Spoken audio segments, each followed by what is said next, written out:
कार्तिक अमावस्या तिथी ही 30 नोव्हेंबर रोजी सकाळी 10:29 सुरू होईल आणि 1 डिसेंबर रोजी सकाळी 11:50 समाप्त होईल। उदया तिथीनुसार यावेळी कार्तिक अमावस्या ही 1 डिसेंबर 2024 रोजी पाळण्यात येणार आहे।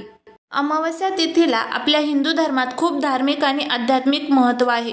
हा दिवस पूर्वजांच्या शांतीसाठी आणि मोक्षासाठी अत्यंत पवित्र मानला जातो आणि या दिवशी अंतिम विधी करण्यासाठी सर्वात शुभ दिवस मानला जातो। अमावस्या स्वतः पितृ आणि पूर्वजांचा सन्मान करण्यासाठी समर्पित आहे। रविवारी आपल्याला आपल्या घरामध्ये काही उपाय करायचे आहेत। कार्तिक महिन्यातील ही जी अमावस्या आहे तर हिला दान धर्म करण्यासाठी विशेष महत्त्व दिलं जातं। त्यामुळे तुमच्या आजूबाजूला जर कुठे गोरगरीब असतील किंवा एखाद्या मंदिरामध्ये कुठेही तुम्हाला जिथे शक्य होईल तिथे तुम्ही दानधर्म करू शकता। मग या दानधर्मामध्ये तुम्हाला काय करायचं आहे, तुम्ही अन्नदान करा, वस्त्रदान करा, पैशांचं दान करा किंवा मग तुम्ही गायींसाठी चारा दान करू शकता। तुम्हाला जमेल त्या पद्धतीमध्ये तुम्ही दान करायचं आहे आणि ह्या दिवशी दान केल्यामुळे भगवान विष्णू आणि माता लक्ष्मी खूप लवकर प्रसन्न होत असतात।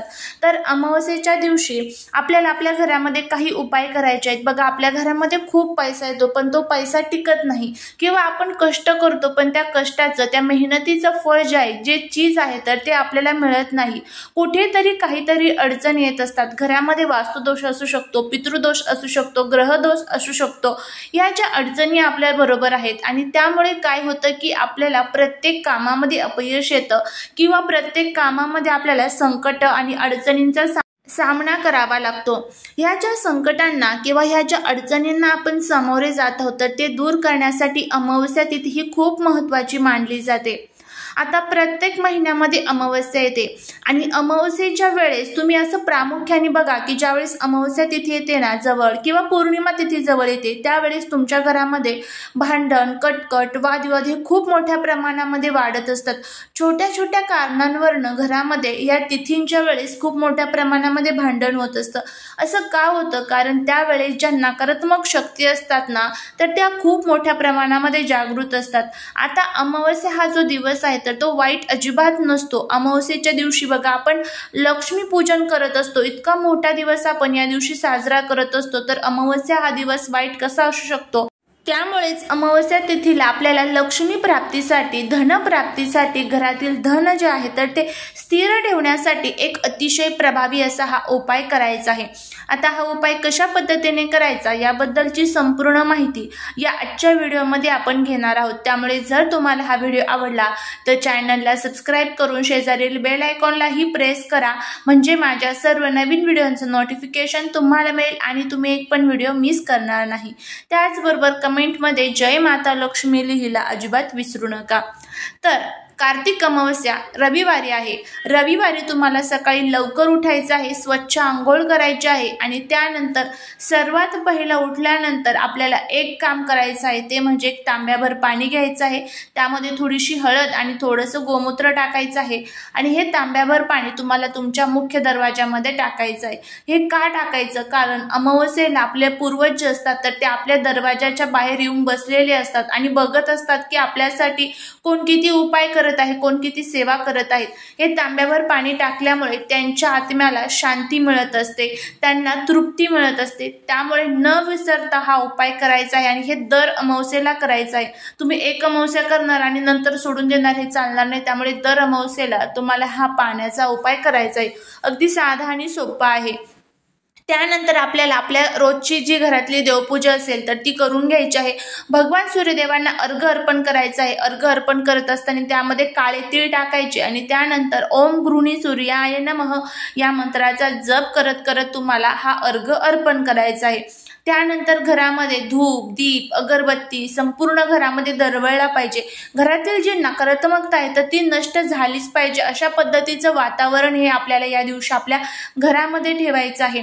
त्यानंतर आपल्याला हा जो उपाय आहे तर तो करायचा आहे। आता तुम्हाला सर्वांना धतुरा माहित असेल, धतुरा जो भगवान शिवशंकरांना अतिशय प्रिय आहे, ह्याच धतुऱ्याचा एक प्रभावी असा उपाय आपल्याला करायचा आहे। आता काय करायचं आहे? सर्वात प्रथम तुम्हाला धतुरा धतुरा घेऊन यायचा आहे। आता हा धतुरा तुम्हाला कुठे मिळेल तर जिथे पूजेचं साहित्य असतं, जिथे फुलं विकण्यासाठी असतात तर त्यांच्याकडे त्यांनी आवर्जून ठेवलेलाच असतो अमावस्येच्या दिवशी, त्यामुळे तुम्ही तो तिथून विकत आणू शकता किंवा तुमच्या आजूबाजूला कुठे झाड असेल तर त्या झाडाचा सुद्धा तुम्ही तोडून आणू शकता। तर आता हा धतुरा घरी आणला की त्यानंतर तुम्हाला तो व्यवस्थितपणे स्वच्छ धुवून पुसून घ्यायचा आहे। आता अमावस्या तिथी ही रविवारी 11:30ला संपणार आहे, त्यामुळे तुम्हाला 11:30च्या अगोदर हा उपाय करायचा आहे, हे लक्षात ठेवा। आता काय करायचं आहे, हा धतुरा घेतला की तो स्वच्छ धुवून पुसून घ्यायचा आहे। आपल्या देवघरासमोर तुम्हाला बसायचं आहे। देवघरासमोर बसल्यानंतर धतुरा हा एखाद्या प्लेटमध्ये ठेवायचा। प्लेटमध्ये ठेवल्यानंतर सर्वात प्रथम देवघरामध्ये दिवा वगैरे लावून घ्यायचा आहे, धूप वगैरे लावून घ्यायचे आहे आणि त्यानंतरच हा उपाय करायचा, कारण अग्नीच्या साक्षीने केलेले उपाय हे अजून फलदायी आपल्यासाठी ठरत असतात। आता धतुरा जो आहे तर तो तिथे ठेवला की त्यानंतर धतुरा ठेवत असताना धतुराची जी दांडी असते ना तर ती देवांकडे करायची आणि गोल जो भाग असतो तर तो आपल्याकडे करायचा। अशा पद्धतीने तो त्या प्लेटमध्ये ठेवायचा आहे।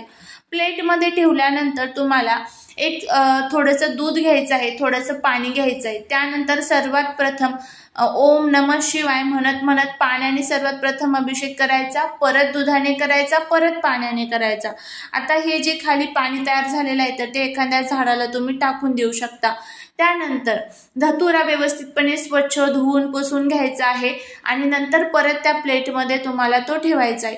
धतुऱ्यावरती हळदी कुंकू अक्षदा अर्पण करायचे आहेत। हळदी कुंकू अक्षदा अर्पण केल्या की त्यानंतर तुम्हाला हा धतुरा तुमच्या हातावरती धरायचा आहे। हातावरती धरून तुम्हाला कालभैरवाष्टकमचं एकदा पठण करायचं आहे, एकदा तुम्हाला महालक्ष्मी अष्टकमचं पठण करायचं आहे आणि एकदा तुम्हाला व्यंकटेश स्तोत्रमचं पठण करायचं आहे। या 3 सेवा तुम्हाला त्या धतुऱ्यावरती करायच्या आहे। कालभैरवाष्टकम कशासाठी तर आपल्या घरातील नकारात्मकता संपवण्यासाठी, त्यानंतर महालक्ष्मी अष्टकम आणि जे व्यंकटेश स्तोत्रम आहे ते कशासाठी तर आपल्या घरातील ज्या काही पैशांच्या अडचणी आहेत तर त्या संपाव्या, यासाठी या 2 सेवा आपल्याला त्यावरती करायच्या आहेत।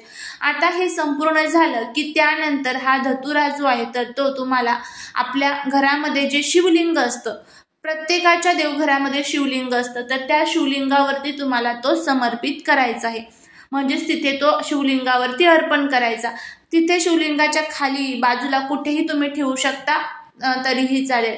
त्यानंतर तुम्हाला काय करायचं आहे, एक थोड्या वेळ 5 ते 10 मिनिटं अर्धा तास ते तिथेच ठेवायचं आणि महालक्ष्मी अष्टकमचं सर्व संपूर्ण तुमच्या सेवा झाल्यानंतर, धतुरा अर्पण झाल्यानंतर महादेवांना आणि त्याचबरोबर भगवान विष्णू आणि माता लक्ष्मीला प्रार्थना करायची आहे की माझ्या घरातील जे काही दोष आहेत, दुःख आहे, दारिद्र्य आहे तर ते सर्व संपून जाऊ द्या। तुमची कृपा सदैव माझ्या आणि माझ्या घरावरती, माझ्या मुलाबाळांवरती राहू द्या।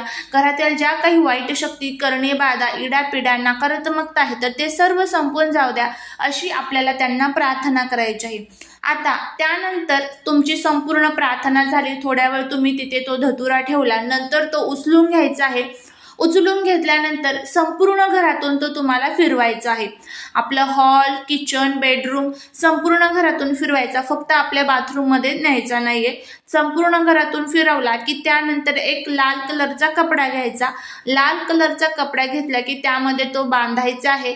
बांधून तो आपल्याला आपल्या मुख्य दरवाजा जो असतो, आपला उंबरठा असतो, मुख्य दरवाजाची जी चौकट असते तर चौकटीच्या कोणत्याही साईडला, बाहेरून कोणत्याही साईडला, उजव्या किंवा डाव्या साईडला जिथे कुठे तुम्हाला व्यवस्थित वाटेल तिथे तुम्हाला ही पोटली जी आहे तर ती बांधायची आहे। याने काय होईल, एकतर नकारात्मक शक्ती आपल्या घरामध्ये प्रवेश करणार नाही आणि त्याचबरोबर माता लक्ष्मी सदैव आपल्यावरती प्रसन्न राहतील। आता हा केवर बांधून ठेवायचं तर तुम्हाला असं वाटत नाही, जोपर्यंत हे खराब झालं नाही तोपर्यंत तुम्ही बांधून ठेवू शकता आणि नंतर तुम्हाला वाटलं की आता हे जे फळ आहे तर ते खराब झालं तर नंतर ते तुम्ही पाण्यामध्ये प्रवाहित।